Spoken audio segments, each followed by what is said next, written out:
I think it's important. I think we talk a lot about the importance of Aldabra and the proximity of Assomption to Aldabra. But I think it's also important to recognize that Assomption as an island itself is also worth protecting and worth saving. And the reason why we perhaps don't have as much information about how amazing and unique Assomption is because there has never really been a lot of research on Assomption. For what reason? I'm not sure. But I think part of what would be really exciting and beautiful now is if we can get more research on Assomption so that we can at least know and learn what's at stake if a hotel development were to move forward. Because right now there's just mystery. Mm-hmm. All right. So I think part of the challenge is that Assomption and Aldabra are so far away from Mahe, and not a lot of Seychellois get the experience to get the opportunity to see it or experience it, which is super unfortunate because these islands are amazing and we're responsible for them. So Aldabra is a coral atoll that's actually composed of like 4 separate islands. So Picard over here is where the research station is. This is Polymni, this is Malabar, and this is Grande Terre. And the inside here is a big, beautiful lagoon. It's so big that the island of Manhattan, New York City, fits inside the lagoon. It's so big. Wow. And it's so beautiful and full of life. And it's like when you're at the research station and you hop on a little boat to go out and monitor the reefs that are on the inside of this lagoon. This water is the craziest blue that you've ever seen. It's full of turtles, it's full of sharks, like tiger sharks, white tips, black tip sharks. There's dugongs that are around feeding in these areas. There's flamingos, like flamingos. I've never heard of flamingos in the Seychelles, but there's flamingos over here. This is the last known population of dugongs in the area, which is amazing, and it's just full of life. And humans, when you're there, you feel so small, and you're reminded that you're just a part of something so much bigger. Life doesn't revolve around you, you're just part of life. And it's beautiful, and it's incredible, and it's amazing, and we're so lucky to have it. And then south of it, over here, basically my palais, you've got Assomption Island. And Assomption Island is much smaller than Aldabra Atoll, so this is not up to scale. But Assomption Island has like an IDC village or establishment like around here. It had like an airstrip that wouldn't like completely cross the entire island, but now the airstrip's been extended. It's a big airstrip where international flights could land if they wanted to. And it cuts the island in half. It cuts the whole island in half so that animals can't really cross anymore. And so this is that incredible beach that's been mentioned over and over and over again. Beautiful beach, probably the most beautiful beach in the Seychelles, incredibly important for green turtles and hawk spills. And this is where all of the villas are planned to be, all along that beautiful beach. From what I've seen from the satellite imagery, it's from the tip to the end of the beach. It's from about like the airstrip start of the beach to the very end. And this area over here is where all the residential villas are, with like a big entertainment center. Can you dive into what you mean by residential villas? What are the residential villas and what makes them different to the hotel? So there's like a gated, a fence wall thing that's been built. And like everything that's on this side, essentially, of the island, on like the northern side, although it's not true north. These are all of the residential villas, which are essentially the residences for like the owners of this project. These ones are the ones that are the most advanced in terms of construction. They're basically almost finished. Like the structure is all there, the roofs are up, and all along the beach here are all of the clearings for all of the other villas, essentially. And then over here is the back of house. So that's where all the staff amenities are. If I'm not mistaken, no, I actually don't know that. I'm going to say it. But that's where all the staff amenities are to support the hotel development. These are where the big, beautiful sand dunes were behind them. What the happened airstrip. to the sand dunes? So while I was on Assomption, I was speaking to people who've worked on the island, and they told me that there used to be 3 big sand dunes. What is a sand dune, and why are they special? Let's start with that. Sorry, science No, communication it's good. in here. Yeah. It's good. Please feel free I'll to. say, you know, these are the highest sand dunes in all of the outer islands.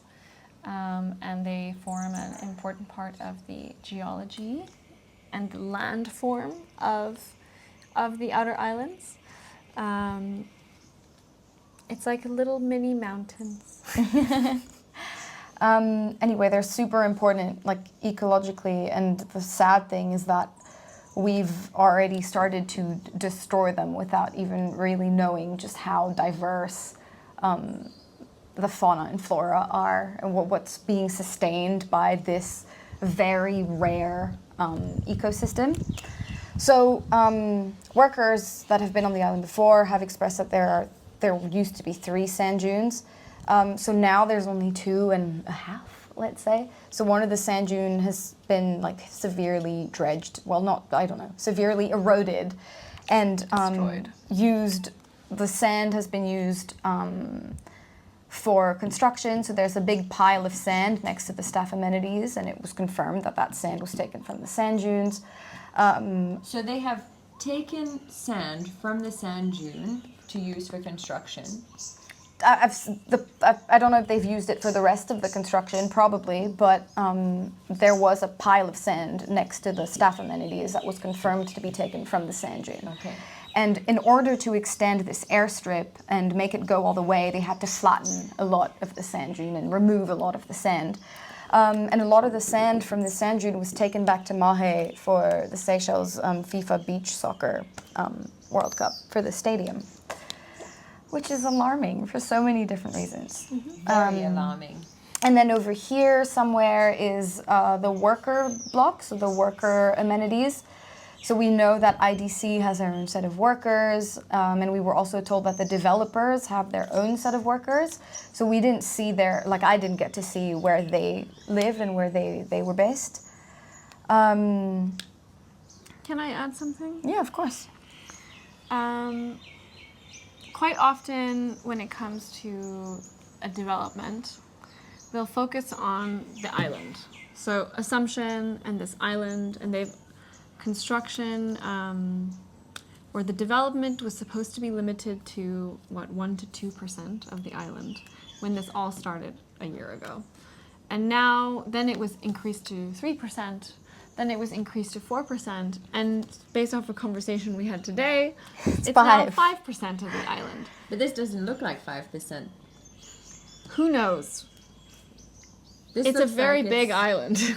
We don't know. However, the problem with reducing an island with biodiversity to percentages and surface area does not address how interconnected all of nature is. You can't dig up a river in one place and expect there not to be consequences downstream. And what's also really important to remember is that it's not just the beautiful nature on land that's really special, it's also what's in the water. And Assumption and Aldabra both lie in a Zone 1 marine protected area, which is the highest form of protection that a protected area can be in the water, but the land isn't protected. And it's really incredible. This beach is special because there are animals that can connect what happens on land to what happens in the water. And those are sea turtles. Sea turtles connect this beautiful marine ecosystem to the land ecosystem, because what will happen on the land will affect what's happening in the water. Where is the waste going to go? There's going to be a desalination plant.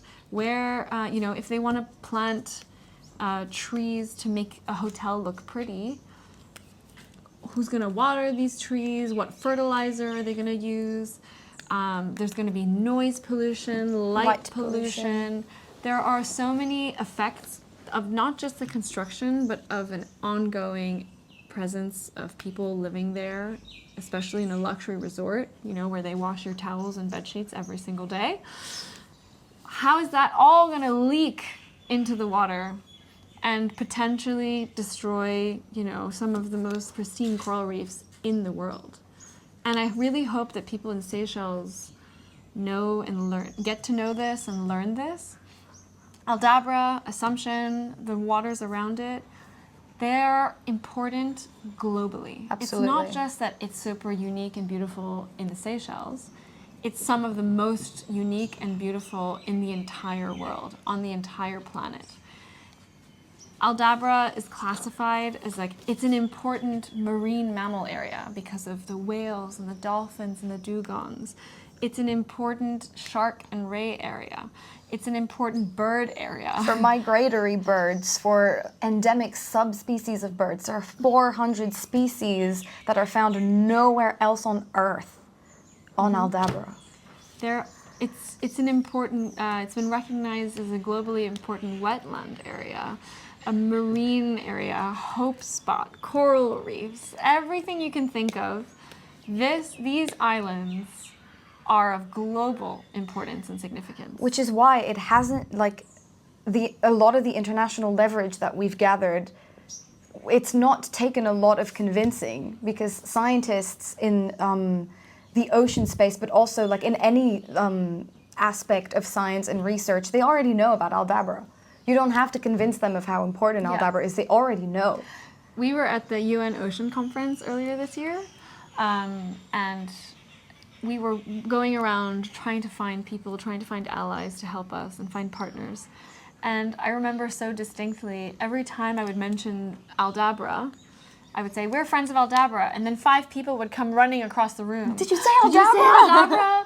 I wanted to do my research there, or I did my PhD there, or my organization has these interests there, or there's my charity is focused on these species, and I think that they're there. What information do you have? It strikes such a personal chord for so many people around the world. And that's why, I think, and I wish we could do more to show people in Seychelles how beautiful and how important it is. And I think that's a lot of our work has been trying to show that. Amazing. There's a couple of things I just want to rewind back to. Because for me, looking at this and then seeing this 5% narrative, I'm just going back to that, feels very deceitful.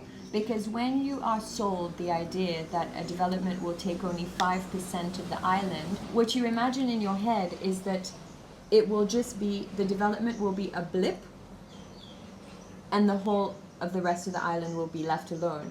But if this is 5%, and actually looking at the satellite images, it looks like a lot more than 5% of the land that's being used. If that 5% is spread across the whole island, this 5% narrative just doesn't make sense. I think the 5% spreads along the most important and the most sensitive part of the island, which is essentially this incredible beach. But then they also have their staff accommodation, their residential villas, their airstrip, and they're probably going to position different A Japanese restaurant in the south. A Japanese restaurant, entertainment center. They want to expand the jetty as well. They want to put a jetty in the ocean. There's a lot of things to be said here. Can I just ask you, because one of the things I heard you mention yesterday in the meeting is that they had actually cleared the vegetation in front of the villas, the vegetation that are protecting from erosion. Yeah. So essentially, where they've like mapped out where the villas would be, they've cleared the vegetation there to set the foundations and everything. And when you're standing there, you can clearly see the beach. So that raises a lot of concerns, like how the light pollution from these villas would affect the wildlife that's on the beach or around. And when we asked IDC representatives about this, they mentioned that there is a plan in the EIA, like a mitigation measure, which is to replant the native plants that are along that beach to sort of get that vegetation wall back up. But that in order to do that, the plan was that there would be a nursery that was set up and that the trees would be allowed to grow at the same time as the construction was going on. And the nursery hasn't been set up. So this logic is let's destroy and then let's replant? Essentially. Okay. With what? Yeah. Interesting. So what's your take, Vic? And Celina? My take is in my vision for what Aldabra, what Assomption could be, or what my take is. I'll just give you both, actually. Sorry, guys. No, that's so fine. In terms of future of Assomption and Aldabra, I think we are not out of. We're not done fighting yet. I think the fact that there's a stop notice that's been implemented and that is being respected right now is great, and it's a lot better than what things were like a few weeks ago. But the hotel development has not been cancelled. So we are still advocating for this hotel development to stop, not just to stop temporarily. Because in its current form, there is no way that this hotel development fits Assomption. There's no way that this hotel development, there's no trust, right? We've gone through this, and all of this construction has happened without any environmental requirements being met. Like, that's why there's a stop notice now. And no accountability. No accountability. None of the stakeholders that were responsible for destroying all of this wildlife and for breaking the law and for pushing this forward are being held accountable to their actions. So there's just no trust. I don't know how we could trust these developers not to keep pushing for the construction. We give them a finger and they'll take an arm. Like, they've proven that. So how can you expect anything other than what they've shown? I think there are alternatives for Assomption. There are alternatives that would tick all the boxes, that would be great for conservation of Assomption and of Aldabra, that would meet the security requirements that we need for that part of our southern oceans, that would meet the financial needs of this island and maintaining Assomption and Aldabra. There's an argument that Assomption should fall under the protection of Aldabra. In an ideal world. Yes. In an ideal world, we turn this entire thing into a scientific hub, and then the Seychelles is a leader in the Western Indian Ocean and has strong scientific presence, research, papers coming out of the Seychelles that are led by Seychelles scientists, that is led by UNICEF. There's collaboration and work with international universities that help fund the research station and also send equipment, send specialists that Seychelles students from UNICEF can learn from. There's the opportunity. We have to think outside of a hotel development as being the only way that we could sustain this. There are alternatives. Seychelles people are able to set a new standard, create a new blueprint, and not recycle something that's been used and that's been done before. Assomption is not Des Roches. Des Roches is not a stone throw away from Aldabra. It's different. We have to find something that fits this island. And there are examples in the world of small island nations that are paving the way for Absolutely. newer, more modern, more innovative, more sustainable development. So it's something we can definitely dig into in our later conversation. Absolutely. Also, I just want to point out that Seychelles is, in fact, positioning itself internationally as a leader in conservation. And from what we've seen on the ground, we're undermining that responsibility and also that reputation by continuing these patterns, which are very common. We see this happening a lot in Seychelles. And there is a way to change this narrative, and there is a way to actually be a leader, to be a pioneer, and to make the right decision that ticks all the boxes and makes 90% of the people involved happy. And we will definitely talk more about this. We don't have that much time, but I just want to wrap up with any last points you guys want to share that you think is important for people to know. There's one thing that I just really want to say. I think we all know and understand and appreciate how important tourism is here. It is the center pillar of our economy, and we absolutely need it. I think it is time for Seychelles to realize that no model that's being applied somewhere else is going to work perfectly here, and we have to come up with our own way of doing things. What makes people come all the way out here? It's so far to come here. It's so expensive. Like, if you want coconuts, beaches, and like pretty water, you can go to Southeast Asia, but you'll pay 10 times less. What makes people come here is how incredible our natural resources, our natural heritage still is. That's what sets us apart. There is something still so wild about the Seychelles, and that is our strength. And that we have to recognize that. We have to find a way to give monetary, financial value to that. It's not going to work if we keep developing everything and turning ourselves into just an overdeveloped place that's got... Anyway, yeah. I couldn't agree more, Vic, and, you know... If we build on Assomption and we endanger Aldabra, what next? If we're even willing to lose this, like, where's the line? We don't have a line. Well, this issue right now that we're facing, I see this as either make or break for Seychelles' reputation globally, funding opportunities that will come. I mean, everyone is watching this. Like, I think it's important that Seychelles people recognize, like, we have leveraged a lot of international attention. It's everywhere in, like, international media. Everyone is watching. The way that we handle this, we won't be able to go out and say that we're leaders in conservation and in the protection of our heritage. It just, how we handle this will show the world what we are. And it's not too late. It's not too late. Is there anything Definitely you not. want to add, Celina? I think Vic said it all. I think it was pretty extraordinary. Yeah.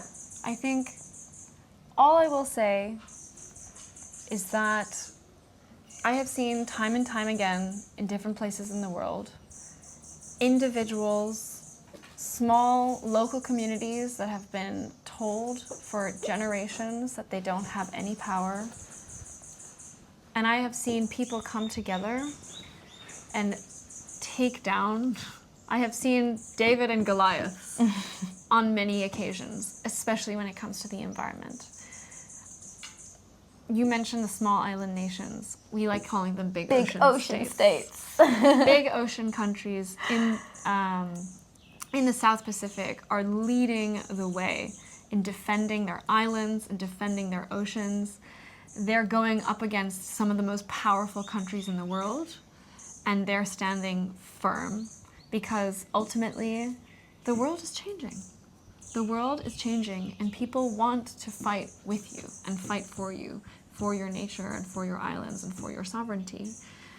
And never underestimate the power of one person. Because when we started this campaign a year and a half ago, everybody said, there's no way. No point. There's No no point. You're way wasting your You're going time. to be able to do this. There's no way you're going to be able to stop this. And look at how far we've come and look at what we've managed to do in just 1 year. I've worked on campaigns that are 5 years long. Look at what we've been able to do. And especially when you start bringing the law into it and when you start bringing in the international law into it. Just this year, the International Courts of Justice gave their advisory opinion on the Paris Agreement. That's lots of jargon, but essentially the International Courts of Justice stated that governments have a duty to their citizens to provide a clean and healthy environment and to confront climate change, as well as environmental degradation. That is the duty of a state to its civilians, and it's up to civilians to hold their states accountable to that. Look at how far we've managed to come with this one development. And I would say the future is so hopeful, and it's amazing to see communities and people coming together and fighting against huge powers that be. But I also recognize people only speak up when they know that they'll be heard. And what I hope Friends of Aldabra can do is to show people that when they do speak up, there are thousands of people waiting to hear you and stand with you. That gave me goosebumps. I think this was a good entry point.